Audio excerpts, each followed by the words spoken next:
clase de Ciencias Sociales para segundo de la ESO. Tema: los Reyes Católicos.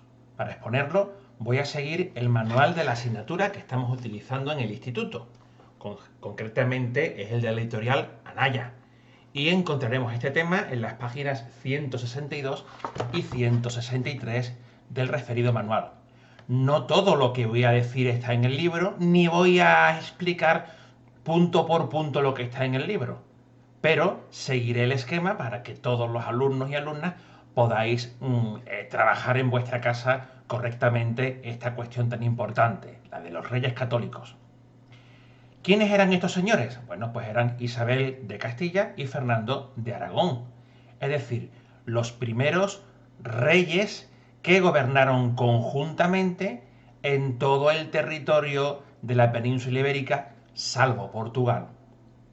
Ya recordáis todos que durante la Edad Media encontrábamos en el norte los reinos cristianos peninsulares y en el sur Al-Ándalus, una Al-Ándalus que a veces estuvo unida y a veces también estuvo fragmentada en diferentes reinos de taifas. Pero ¿realmente eso es así? ¿Realmente los Reyes Católicos unieron España? Vamos a ver, se puede decir que los Reyes Católicos efectivamente hicieron una unión dinástica de los territorios y gobernaron ambos sobre todo el territorio de Castilla y de Aragón, como también, como veremos, de Navarra. Pero no hicieron realmente una unión territorial propiamente dicha, de tal manera que todo el territorio tuviera un mismo gobierno. No, no es así. Realmente, cuando se va a poder hablar de una España gobernada desde un único punto, con un único gobierno y con un único conjunto de leyes e instituciones, será mucho más adelante. Será a principios del siglo XVIII, cuando llegue el primer monarca Borbón, que será Felipe V. Entonces, los Reyes Católicos, ¿qué es lo que hacen? Pues vamos a ver. Los Reyes Católicos lo que hacen es casarse y gobernar cada uno en su territorio, lo que implica que Fernando va a gobernar en Castilla, no solamente en Aragón, e Isabel va a gobernar también en Aragón, y no solamente en Castilla. Es decir, que es verdad esa frase famosa de tanto monta, monta tanto, Isabel como Fernando. Cada uno de los dos reyes es rey de todo el territorio. Ahora bien, Castilla y Aragón van a ser dos, entre comillas, países distintos. Castilla va a tener sus propias leyes, instituciones, sus órganos de gobierno, su moneda, sus unidades de pesos y medidas, etc. Y Aragón también va a mantener su propia moneda, sus propias unidades de pesos y medidas, sus propias instituciones y sus propias leyes. Así que sí, dos países, digamos que distintos, cada uno organizado de una manera diversa, pero gobernados esos dos países por los mismos monarcas, Isabel y Fernando. Esta es un poco la idea que hay que transmitir. Los Reyes Católicos no unen una España fragmentada en una única España. España va a seguir siendo diversa en cuanto a la organización política, etc. Pero sí que van a realizar una labor conjunta de gobierno que va, evidentemente, a cambiar el rumbo de la historia de nuestra nación. Hay que decir que no fue fácil que los Reyes Católicos llegaran a gobernar. Concretamente no fue fácil que llegara Isabel a gobernar.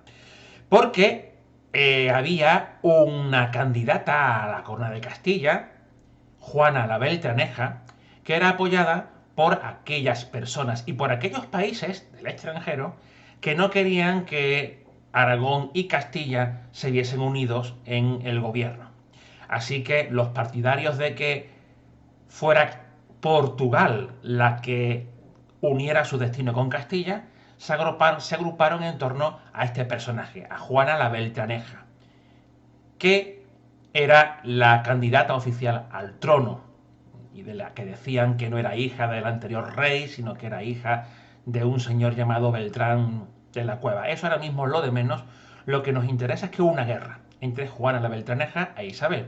Y ya sabéis, ganó Isabel, por tanto, Castilla no va a unir sus destinos a Portugal, sino que lo va a hacer con Aragón. Aparte de esta unión dinástica tan importante, ¿qué es lo que convierte a los reyes católicos en dos de las figuras más interesantes de Europa en la época en la que le tocó vivir? A saber, finales del siglo XV y principios del XVI. Pues alguien dirá, ¿el descubrimiento de América? Pues sí, sin ninguna duda, fue importantísimo el descubrimiento de América en 1492, patrocinado por Isabel la Católica, aunque ella por supuesto no tenía ni intención de descubrir América, porque no se sabía que América existiera. La intención de Isabel era ni más ni menos que la que le planteó Cristóbal Colón, llegar hasta las Indias, es decir, hacia todo el conjunto de territorio que conocemos hoy como India, China, Japón, por el oeste y no por el este. Ese era el proyecto de Isabel la Católica, o ese era el proyecto de Colón que Isabel la Católica patrocinó. Pero yo creo que eso no es lo más importante de los reyes católicos, no. Lo más importante es que fueron los primeros monarcas modernos de toda Europa. Cuando digo modernos no me refiero a que sean más nuevos, me refiero a que son los primeros monarcas que actúan como monarcas de la edad moderna. Y diréis, ¿y eso qué significa? Vamos a ver, yo he explicado en clase que hay una diferencia fundamental entre la política de la Edad Media y de la Edad Moderna. En la Edad Media cristiana del mundo feudal, se entiende, el poder está dividido. Alguien se piensa que todo el poder está en los reyes, pero no es así. Los reyes medievales cristianos tienen mucha importancia, pero hay otros poderes. Fundamentalmente el poder de la nobleza. El poder de la alta nobleza, fundamentalmente. Una alta nobleza terrateniente, que es poseedora de grandes latifundios, que tiene muchos vasallos, que son sus siervos y que están atados a la tierra, y además que tienen unos ejércitos personales, los nobles, los duques, los condes. Además está el poder importantísimo de la Iglesia Católica. La Iglesia Católica conserva una fuerza extraordinaria. Y luego están los otros poderes, como los de las ciudades, los concejos, los ayuntamientos de las ciudades, en los que suele estar representada una clase social emergente que es la burguesía. Así que en la Edad Media existe, por así decirlo, un equilibrio desequilibrado entre todos esos poderes. En la Edad Moderna esto no va a ser así. En la Edad Moderna, los reyes de esta Edad Moderna, siglos XVI, XVII y XVIII, se van a esforzar por concentrar todo el poder en torno suyo. ¿Lo van a conseguir del todo? No. Los nobles van a seguir teniendo gran importancia y sobre todo un enorme prestigio social. La Iglesia va a seguir teniendo una gran relevancia y una gran influencia en la sociedad, sin ninguna duda. Van a tener sobre todo el control de la ideología. Pero estos reyes de la Edad Moderna le quitan algo o bastante de poder a esos nobles, a esa iglesia y también a los concejos de las ciudades, también a los ayuntamientos. No todo el poder, no todo, pero sí gran parte del mismo. De tal manera que estos monarcas, que en el siglo XVI se van a llamar monarcas autoritarios, en el siglo XVII se van a llamar monarcas absolutos y en el siglo XVIII se van a llamar déspotas ilustrados, estos monarcas, decía, van a hacer una serie de acciones, van a tomar una serie de medidas para que el poder vaya cayendo todo en sus manos y de esta manera poder gobernar de una manera mucho más ágil y efectiva la nación. Bueno, pues eso va a ocurrir en toda Europa, pero el primer lugar en el que va a ocurrir es en Castilla y en Aragón, de la mano de estos dos reyes, Isabel y Fernando. ¿Cuáles son exactamente las maneras en las que los dos reyes van a hacer este fortalecimiento del Estado? Bueno, pues el libro lo explica magníficamente. La primera medida es la unificación territorial. Lo hemos dicho antes, Isabel y Fernando se casan, pero hacen más cosas. Conquistan Granada. El reino de Granada, gobernado por la dinastía de los nazaríes, era vasallo de la monarquía castellana. Ahora se rompe ese vasallaje, Isabel se decide a conquistarlo sí o sí, lanza las tropas para allá y efectivamente en enero de 1492 el rey de Granada, Boabdil el Chico, se rinde ante las tropas y entrega las llaves de la ciudad. Y con ello todo el reino, el sultanato nazarí, pasa a formar parte de la corona de Castilla y a estar, digamos, bien gobernado por la reina Isabel. Al mismo tiempo, Fernando el Católico va a conquistar Navarra. Hay una situación un poco complicada, Navarra está vinculada bastante a Francia y las tensiones entre Aragón y Francia, que son vecinos, claro, y siempre entre los vecinos hay problemas, pues esas tensiones entre Aragón y Francia llevan a que el rey de Aragón invada Navarra y se quede con ella. La guerra durará poco y al final pues Navarra va a ser parte de las posesiones de Fernando el Católico. Con lo cual únicamente Portugal queda fuera. Y no del todo fuera porque los reyes católicos van a trazar una serie de alianzas para que algunos de sus hijos se casen con personajes de alta alcurnia de la corona portuguesa. Hay una historia ahí muy larga, no voy a entrar en ella, simplemente que sepáis que los reyes católicos le echan el ojito a Portugal con la intención de que en un futuro pueda haber también una unión dinástica en este sentido. Y ocurrirá, ¿eh? Más adelante, bastantes décadas más adelante, habrá una vinculación de Portugal a España, que no durará mucho, pero que existirá. Los reyes católicos sientan ahí esos precedentes. En segundo lugar, continúa diciendo el libro, tenemos el tema de la unidad religiosa. En la península ibérica, los cristianos eran católicos, ya sabéis que no todos los cristianos van a ser católicos. Poco más tarde aparecerán los cristianos protestantes, que serán los luteranos, los calvinistas y los anglicanos. Pues bien, los cristianos españoles son católicos, pero hay también una minoría de judíos que habían convivido, no diré que buenamente, pero sí habían convivido con cristianos y con musulmanes en la península ibérica durante la Edad Media. Y luego están los que llamamos los moriscos. Los moriscos son los antiguos mudéjares, es decir, los musulmanes que se quedan en el territorio de Castilla y de Aragón una vez que los cristianos han conquistado esos territorios. Y a los reyes católicos no le va a hacer ninguna gracia la existencia de judíos y de moriscos, porque consideran que esa falta de unidad religiosa supone también una falta de unidad social y una falta de coherencia y una falta de obediencia a los reyes. Así que van a tomar medidas muy drásticas. En 1492, el mismo año en el que se conquista Granada y se descubre América, ese mismo año se expulsa a los judíos de Castilla. Aquel judío que no se cambie de religión y se convierta en católico tiene la obligación de abandonar el territorio español. Estos judíos que se vayan se van a llamar judíos sefardíes.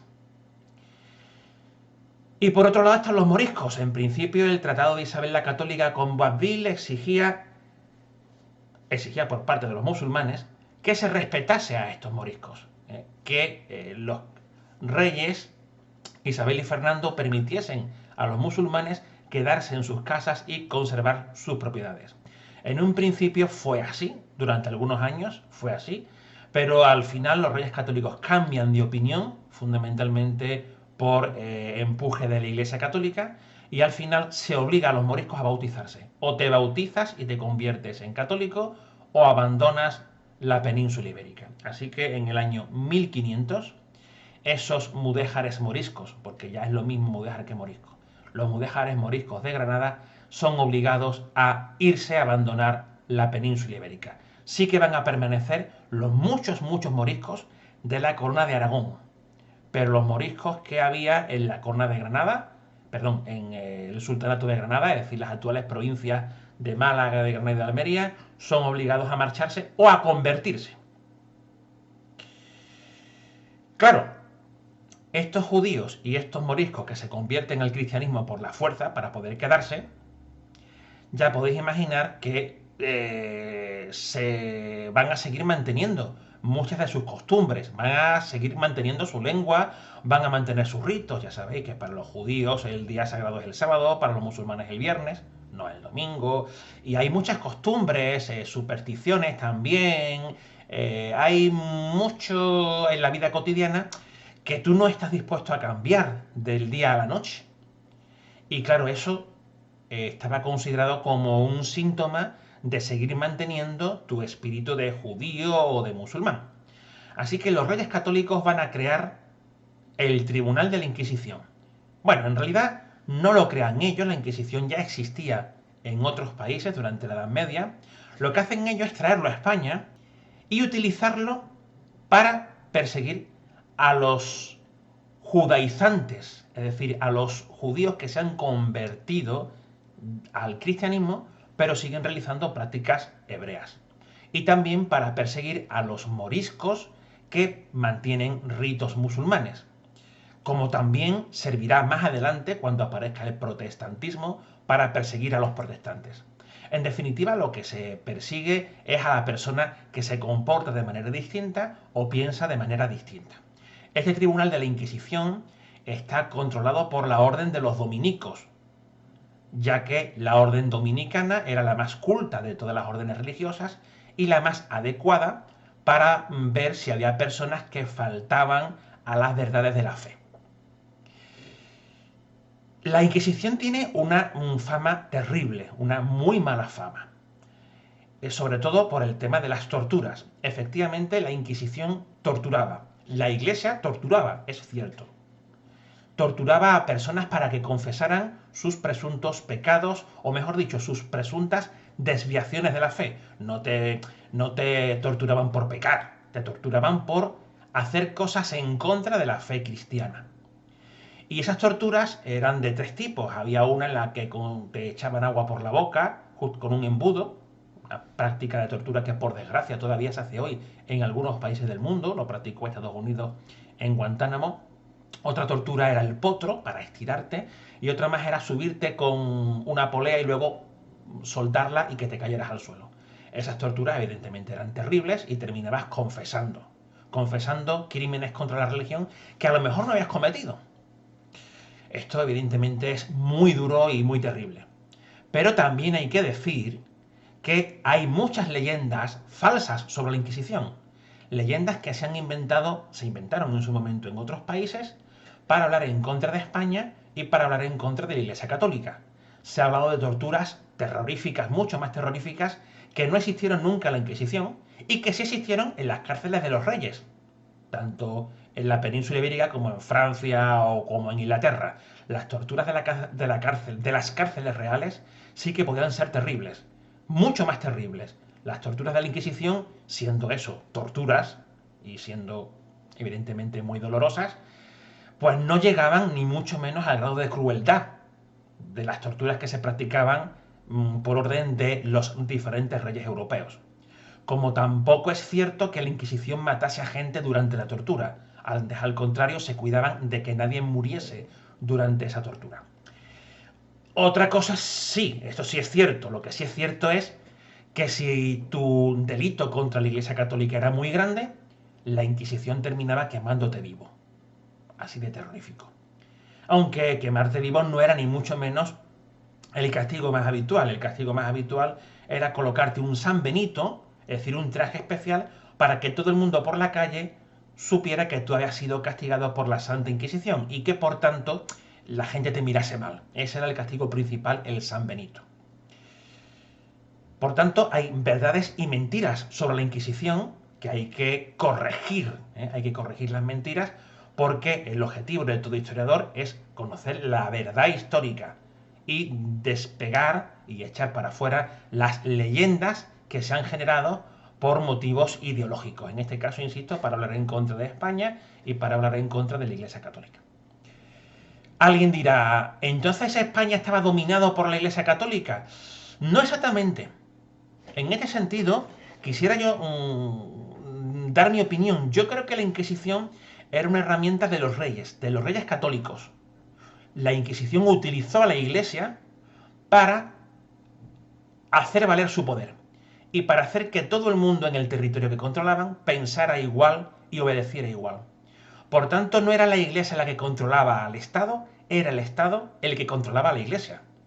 aunque evidentemente la Iglesia hacía esto pues con empeño, porque ella, la Iglesia Católica, era la primera interesada en eliminar a aquellas personas que se desviaban de la fe.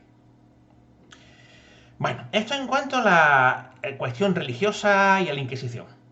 Hay otras herramientas, otras acciones que tomaron los reyes católicos para unificar el Estado y centralizar el poder en sus manos. Y el libro lo sigue diciendo. Por ejemplo, imponer su autoridad sobre la nobleza. Los reyes católicos fueron duros con los nobles hasta cierto punto. Y también fueron astutos. La guerra de Granada no la hicieron los reyes solamente para unificar el territorio español y echar a los musulmanes. No, no, ni mucho menos.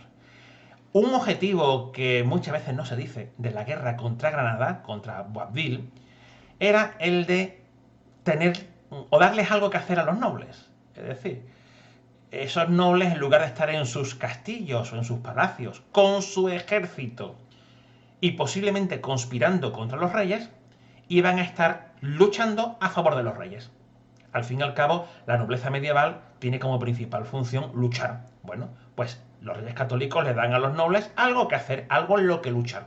Y además, en esas guerras contra Granada, se les da botines, recompensas y grandes honores a aquellos miembros de la nobleza que se han mostrado más valientes y que han realizado una labor más activa.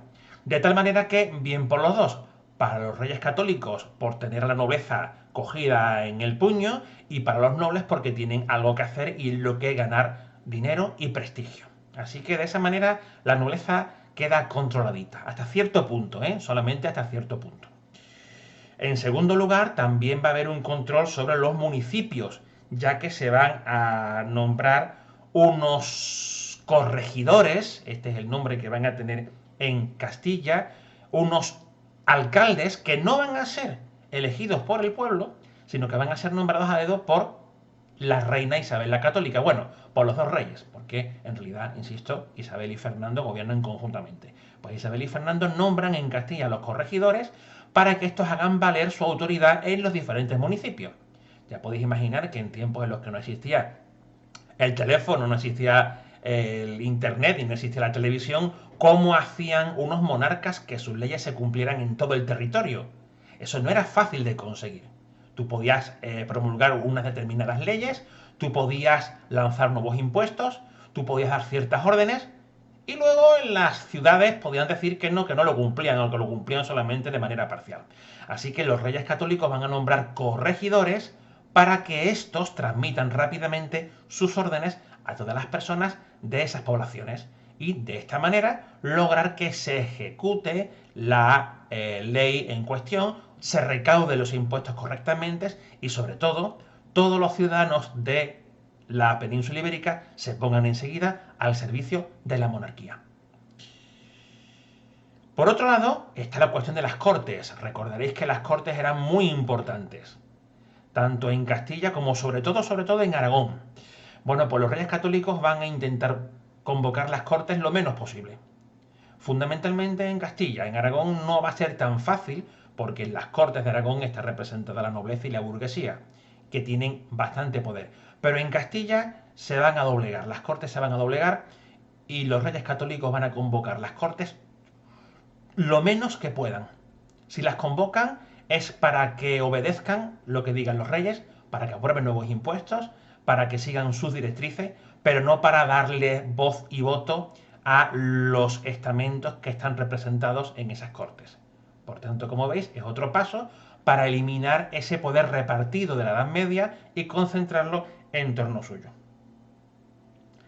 Por último, os cuenta el libro, se va a hacer una reforma de la administración.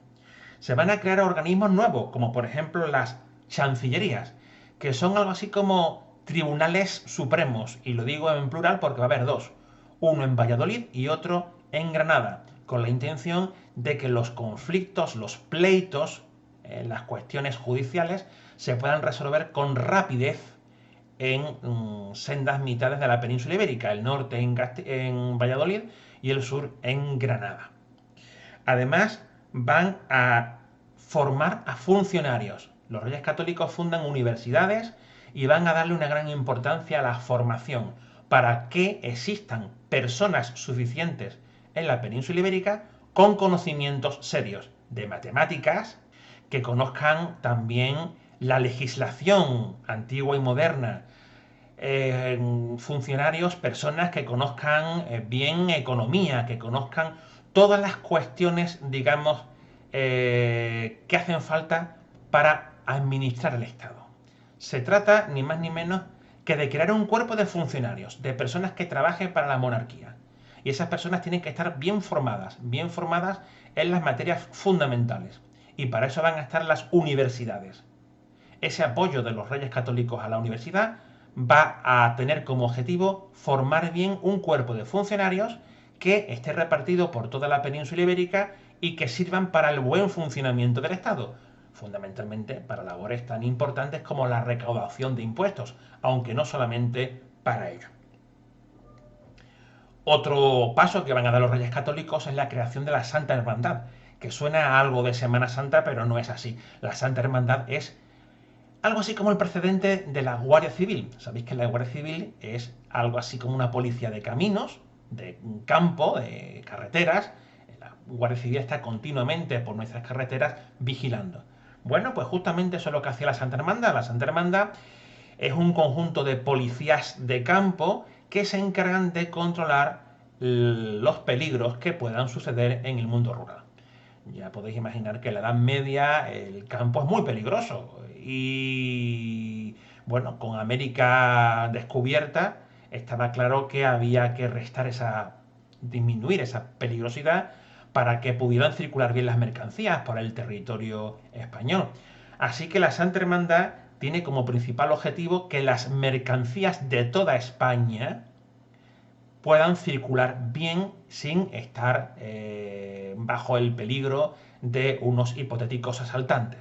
Y también para evitar la delincuencia en general. Ya sabéis que los campos por la noche son extremadamente oscuros y el traslado de las personas, las mercancías, podía ser complicado si caía la noche, en fin. Todo estaba lleno de peligros, así que la Santa Hermandad se va a encargar de hacer menos peligroso el traslado de personas y mercancías entre localidad y localidad. Finalmente, el ejército. El ejército es un paso fundamental porque en la Edad Media no existía en ningún país europeo el ejército propiamente dicho. Cada noble, cada señor feudal tenía su ejército, que estaba formado fundamentalmente por los diferentes vasallos. Muchos de ellos eran campesinos que tenían que tomar las armas cuando el señor feudal los llamaba. Si el rey llamaba a una guerra, cada uno de esos señores feudales convocaba a su ejército, que eran, insisto, en gran medida sus campesinos, y formaban un gran ejército temporal. Una vez terminada la época de guerra, este ejército se disolvía. Bien, ahora los reyes católicos van a formar un ejército permanente, los llamados tercios, formado por mercenarios, es decir, hombres a los que se les paga por formar parte de ese ejército.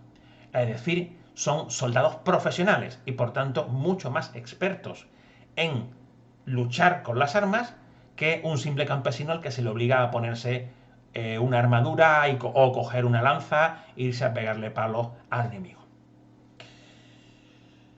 Pasamos a la página siguiente para terminar hablando de la expansión de Castilla y Aragón. Sí, los reyes católicos decidieron mirar hacia afuera, mirar hacia el exterior. Y para ello se centraron, por un lado, en el norte de África. Conquistaron Melilla, Argel y otras ciudades importantes que pertenecían a los musulmanes norteafricanos. Conquistaron Canarias. Ya sabéis que la isla de Gran Canaria en gran medida fue conquistada por un jerezano bastante peligroso, del que yo creo que os he hablado en clase. Conquistan, evidentemente, América, o empiezan a conquistar América una vez que Colón llega a estos territorios y se encuentra con que ningún europeo los había pisado nunca. Bueno, pues comienza un proceso, evidentemente, de conquista y de cristianización que continuará a lo largo de todo el siglo XVI con los siguientes reyes. Y por otro lado, se mira a Europa. Aragón tenía una rivalidad, como dije antes, muy fuerte con Francia. Va a haber ahí un tire y afloja bastante tenso, va a haber una incorporación de la Cerdaña, que es un territorio del sur de Francia, a la península ibérica, y también se va a conquistar Nápoles. Nápoles es el sur de la bota de Italia, para entendernos. Nápoles va a pertenecer ya a la corona española durante siglos, hasta el siglo XVIII concretamente, y va a estar gobernada por una serie de virreyes, es decir, de personajes que sustituyen a los reyes. Así que, como estáis viendo, la acción de los reyes católicos es fundamental, tanto por esa conquista o descubrimiento y conquista de América, como por la expansión territorial, como por toda esa política de centralización del poder en torno suyo. La continuidad del poder de los reyes católicos no va a ser fácil. Los reyes casan a su hija Juana, Juana la Loca, con un personaje extranjero, Felipe el Hermoso. Los dos eran muy jovencitos. La verdad es que los reyes católicos también se casaron extremadamente jóvenes. Bueno, pues Juana y Felipe se casan y cuando muere Isabel la Católica, Juana y Felipe en principio tienen que gobernar. Pero Juana empieza a dar síntomas de inestabilidad. Unos dicen que estaba completamente loca, otros dicen que era una cuestión de celos patológicos, porque ella estaba enamoradísima de Felipe el Hermoso. A ella lo obligaron a casarse sin conocerlo, pero cuando lo conoció se quedó enamoradísima. Esto parece que es cierto. Y por lo visto, los continuos engaños amorosos de Felipe le hicieron irritarse muchísimo y tener ataques de locura. Otros dicen que era depresiva, se ha hablado de muchísimas cosas. Hay quien dice que era una enfermedad familiar. Lo cierto es que Juana estaba bastante inestable. No sabemos hasta qué punto, pero sí estaba inestable. Así que, bueno, las cosas no fueron bien. Felipe el Hermoso murió joven. Hay quien dice que le envenenó su suegro, Fernando el Católico. Juana tenía que haber gobernado en lugar de Felipe, pero Juana no estaba ya nada bien de la cabeza. La muerte de su marido la dejó completamente tocada y bueno, pidió que sacaran el cadáver de Burgos, lo llevaran a Granada. Ella acompañó el cadáver durante días y noches por toda Castilla en dirección hacia Andalucía para llevar el féretro, acompañada por muchos nobles. Bastante gente dijo que eso de llevar el féretro ella misma por los campos de Castilla era una locura y demostraba que ella estaba enajenada, que ella estaba loca. Lo cierto es que al final Fernando, su padre, Fernando de Aragón, decidió encerrarla y gobernar él mismo. Así que fallecido Felipe el Hermoso y encerrada Juana la Loca, Fernando el Católico pasó a ser el monarca tanto de Castilla como de Aragón. Y así siguió gobernando hasta que falleció. Y ahí le va a sustituir otro personaje interesante llamado el Cardenal Cisneros. Pero de esto mejor que hable en otro vídeo. Ahora me voy no sin antes decir una cosilla más. Los reyes católicos habían casado a una de sus hijas con el rey Enrique VIII de Inglaterra. El famoso Enrique VIII que le cortó la cabeza a dos esposas. Bueno, pues esta hija de los reyes católicos, Catalina de Aragón, va a ser precisamente la primera de las esposas de Enrique VIII. Y Enrique la abandonará, se divorciará de ella, para casarse con Ana Bolena, la primera de las dos a la que le cortó la cabeza. Así que esto tendrá futuras consecuencias en las relaciones entre España e Inglaterra. Pero de eso, insisto, mejor hablamos otro día. Espero que la presentación os haya resultado interesante, que le hayáis tomado apuntes de utilidad y ahora, por favor, no dejéis de cotejar las cosas que habéis apuntado con lo que dice el libro. Feliz estudio y hasta pronto.